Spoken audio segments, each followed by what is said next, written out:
ఇంత చదువు రాదు కానీ చదువు సక్కంగా వచ్చి నువ్వు తాగకపోవు బిడ్డ. చూడు 4 చెప్తా. ముందు తిండి పెట్టుడు బంద్ చేయడానికి ఏం తెలుతాను దానికి. నెత్తి మీద రూపాయి పెడితే పావులకు కూడా పడుకున్నాడు. బాబు ఒకటి నా కొడుకు.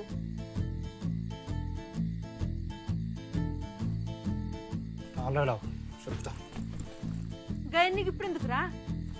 ఇన్నోగానే నువ్వు కూడా రూపాయి పెడితే పావులో కొనట. ఏందో పోయినాక చెప్తా.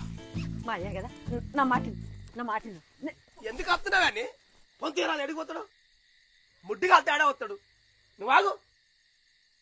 నీ ఇంట్లో అడుగు పెడతాడు. పెట్టి చూడరా కాళ్ళు ఇరగొడతా నా కొడుక.